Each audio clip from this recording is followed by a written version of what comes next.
Peace, love, and blessings this fine evening, fam. Um, I've been pressed to be a lot more open and more expressive in how I look at things. I believe it could help a lot of people in the aspect of perception and growth. I know I myself, and in saying I myself, I know I'm not the only one that has the thoughts that I have or that sees things differently than the masses. Like relationships, for instance. Nowadays, relationships are a lot different. Now, again, that's perspective, because some would say they're not much different. It's always been that way. And to each his own. These are just my opinions. If the shoe fits, wear it. If you agree, rock on. Let's converse about it. If you disagree and you upset or feel what I'm saying is wrong, again, it's your prerogative. That's your opinion. These are mine. For instance,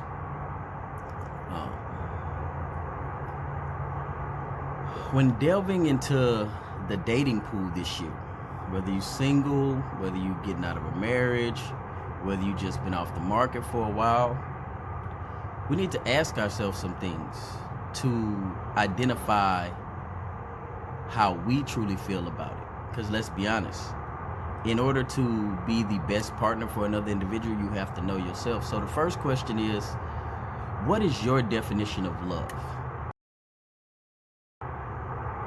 How do you define love and what you would want to reciprocate from your partner? Because there are different levels of love.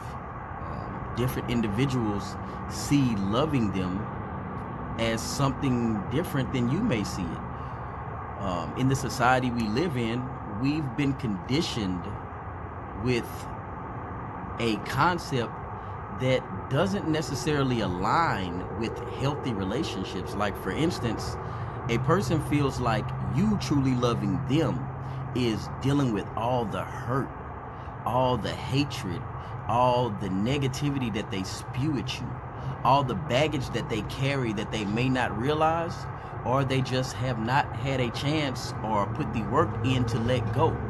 So how do you define love? And how did you come to that definition?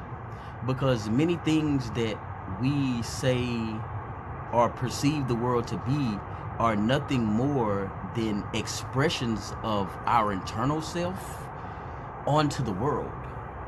So that goes to say, we may have a perspective of things that is completely different. There's an old fable about two dogs. Two dogs are walking together. They come across this tent. One goes into the tent and he sees a lot of other dogs. This dog is happy. He's panting all over the place. He's jumping around, he's playing, and the other dogs are doing the same. So as the dog exits the tent, the second dog goes in. He is immediately infuriated because the dogs that he sees in the mirror are snarling at him, growling, barking, snapping. He comes out and he's even angrier. The tent is an internal reflection of self. The dog that went in and saw happy dogs was a happy dog, so he came out happy. The dog that was angry, infuriated, saw dogs that were angry, infuriated. So a lot of times what you get back from the universe is exactly what you're reflecting. So think about that in relationships. If you are treating your partner in a way that you know is not conducive to a universal definition of unconditional love, because you have conditional love and unconditional love, where there are stipulations on everything. The person has to almost judge any and everything that you do and not be able to truly accept you as a partner. For instance, you make a decision to, let's say, stop at the store after work without calling. And the partner gets mad, but then they turn around and do the same thing, but don't expect the same reaction. So, continuing on. Um, After you have examined yourself to know what your definition of love is and how you came up with that definition, now ask yourself, do you apply that definition of love to yourself? Do you truly and intently love yourself? Because if you don't truly and intently love yourself, then how are you able to love anybody else? And I don't mean from the aspect of thoughts about yourself. To feel shame, to feel grief, to feel regret, that in no way is not loving yourself. Those are actually tools. Through those vehicles, you will identify certain things that you will need to deal with and grow from. So again, do you love yourself? Because as I stated, if you don't love yourself, then how can you love anybody else?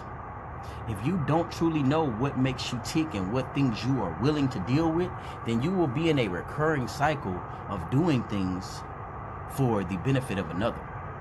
Now, what are you expecting the other person to bring to the table? Look deeply and ask yourself this, because you have some people, whether male or female, that are only looking for stability, that are only looking for financial gain. Some are looking for a companion. Some are looking for someone to be up under them all the time. So what exactly are you looking for to be brought to the table?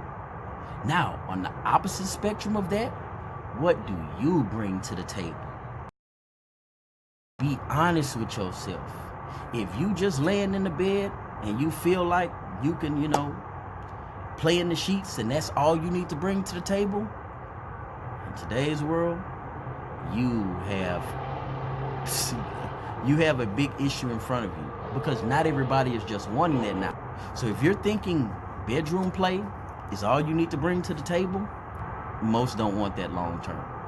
So with that being said, are you looking for a long-term or short-term relationship? Because if you're just looking to play around and you're disguising those intentions by doing exactly that, playing around, and the other partner is looking for something long-term, not only are you wasting your time, you're wasting another person's time and energy. And over time, that can hurt you very bad. And I say that from a karmic stance, not anything directly to you. Now, what do you bring to the table? Are you bringing bad credit? Are you bringing personal baggage? Are you bringing familial health issues that could possibly be passed on to your child? Think about these things deeply, because many of us jump into relationships not knowing this about the next partner. We have to learn to be more open and more cognizant about these things. And finally, what are your life views? How do you perceive spirituality or religion? How do you believe you should handle money? How do you celebrate holidays, or do you not celebrate holidays? These things have to intently be looked at, because the time for games is no longer. We have to get back to a state of understanding and loving ourselves in order to understand the next individual. Know that not everybody that comes into your life is long term. Some are for a season, but the only way you will know that is by truly and intently learning yourself. I will be expounding on these topics, and if you have any comments or anything you'd like brought up, let me know. Johnny Sally, not your traditional life coach. Loyalty Life Legacy. Peace.